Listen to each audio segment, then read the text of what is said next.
Hi, I'm Linda, I say, taking a sip of coffee, a 40-year-old self-made woman. Growing up, I always knew I wasn't the favorite in the family. My younger brother John was the star in my parents' eyes from the start. They doted on him, gave him everything he wanted, while I felt more like a guest in our home than their daughter. I glance at Maggie, my best friend, who sits across from me at the kitchen table. I remember one Christmas. John got the latest gaming console, and I got a sweater. I laughed bitterly. It was like they didn't even see me. Maggie frowns, her voice soft. That's so unfair, Linda. It must have been hard, feeling invisible. It was, I say, my eyes drifting to the quiet street outside. That's why I left as soon as I turned 18. I knew I had to build something for myself. And I did. I smile, remembering the years of hard work. Every paycheck, every promotion, I saved and climbed my way up. This house, I gesture around, it's modest, but it's mine. It's proof I can stand on my own. Meanwhile, John's life couldn't be more different.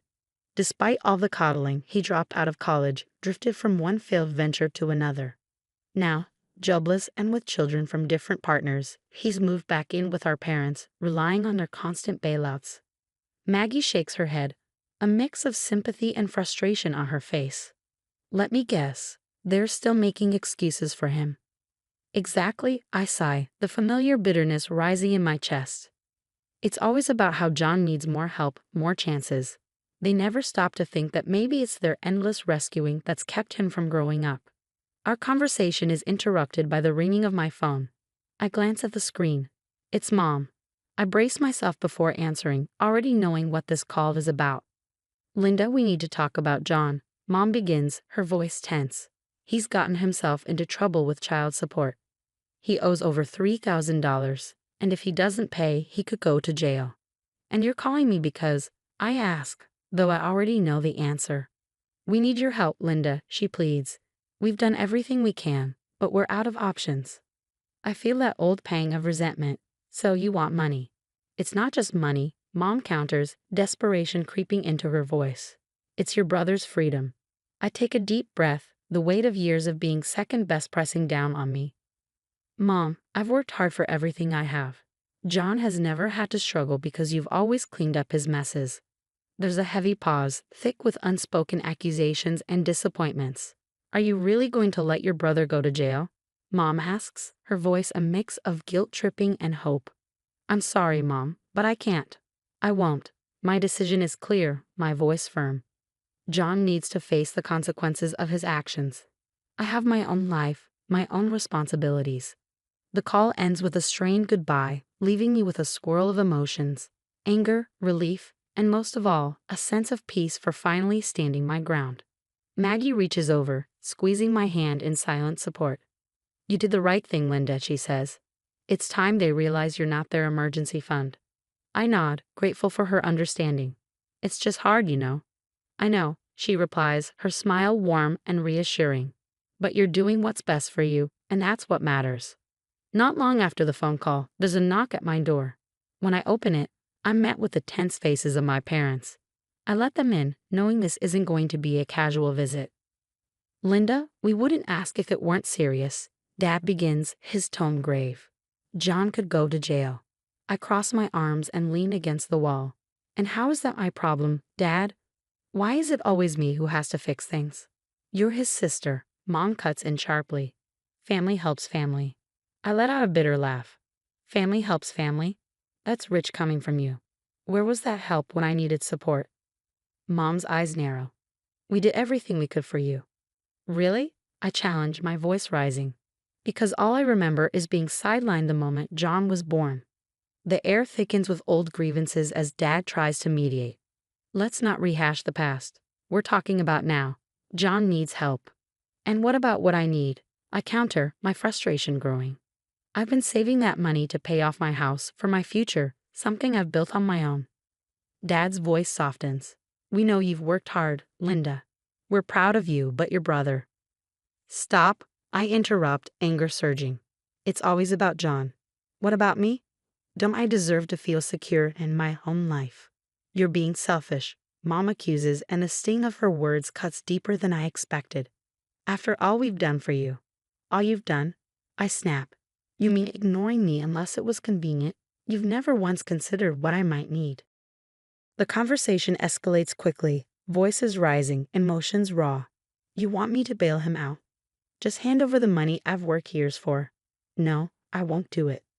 We're still your family, Linda, Dad says, disappointment etched in his face.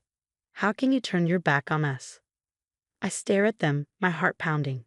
How many times did you turn your back on me when I needed you? Where were you? Mom's eyes fill with tears. We came here hoping you'd understand the gravity of the situation. John is your brother. And I am your daughter, I reply sharply. But that never seemed to matter much unless it was convenient for you, I added, my voice heavy with the weight of unspoken truths. A painful silence followed, thick with the tension of everything that had gone unsaid for years. Finally, Dad broke the quiet, his voice low and measured. So you won't help? I can't. I won't, I reply, standing firm. I have my own life to think about. It's time John learns to deal with his own problems. Mom's eyes flash with a mix of disbelief and anger. You'll regret this, Linda. You're choosing money over your own family. It's not about the money. It's about respect. Something I've never really gotten from you. This is where I draw the line. After my parents left, the house felt eerily silent, like the calm after a storm. But I knew this quiet wouldn't last. The real tempest, the gossip, the family opinions, was still brewing. It didn't take long for the news of our confrontation to ripple through the family. Calls and messages started flooding in, each one reminding me of the divide my decision had caused. Some relatives were quick to criticize, echoing my parents' disappointment. How could you refuse to help your own brother? One aunt scolded over the phone, her words sharp and laced with judgment, meant to guilt me into reconsidering. But amid the disapproval, there were also voices of support. Maggie, ever steadfast, rallied our circle of friends. You did what was right for you, Linda. Don't let anyone make you doubt that, she reassured me during one of our late-night chats. Then there was my cousin Lucas, a distant relative who had always seemed to understand the family dynamics better than most. One evening, I received a text from him. I heard what happened. It's about time someone stood up to them. His support was unexpected, but welcome. A reminder that I wasn't alone in recognizing the toxic patterns that had plagued our family for years. As the days turned into weeks, the initial barrage of calls and messages began to wane, but the tension within the family lingered. I attended a family gathering knowing well the kind of reception I might face. Walking into the room felt like stepping onto a battlefield. Eyes tracked my every move, and whispers barely concealed themselves throughout the event. Lucas stayed by my side, his presence a quiet pillar of strength. You're handling this better than most would, he mentioned as we stood off to the side, away from the crowd.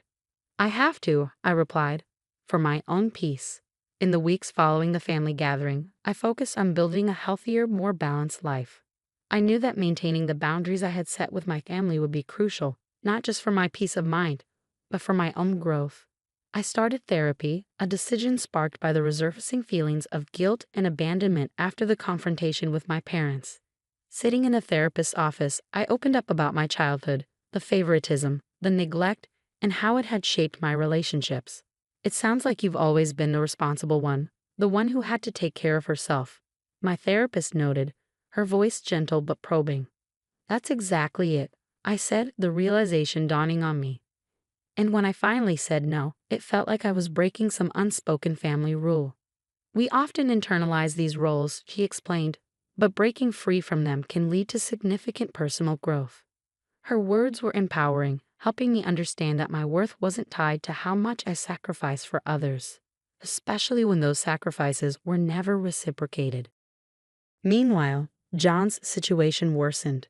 Without my financial help, my parents, desperate to protect him from the consequences of their lifelong enabling, scrambled for alternatives. They tried setting up fundraisers, reached out to distant relatives, and even considered taking out loans. I heard about their struggles through Lucas, who kept in touch regularly. They're really doing everything they can to avoid letting John face the real consequences, he said during one of our calls. One afternoon, I met Maggie for lunch at a cozy cafe, a small haven from the bustling city. We talked about everything from work to personal growth. But inevitably, the conversation turned back to my family. You seem different, Jess, Maggie observed, her eyes thoughtful. more at peace. Maybe, I smiled, feeling the truth of her words. I am. It's been tough, but setting these boundaries has been one of the best decisions I've ever made. I'm finally prioritizing myself. That's wonderful to hear, Maggie said, her smile wide and genuine. You deserve this peace, Jess. You've earned it. Months have passed since I firmly established boundaries with my family, and life has gradually settled into a new, healthier rhythm. I took a significant step towards securing my future by legally documenting my decision not to be financially responsible for my parents or John. This wasn't just about protecting my assets, it was a statement of independence and a commitment to prioritizing my own well-being.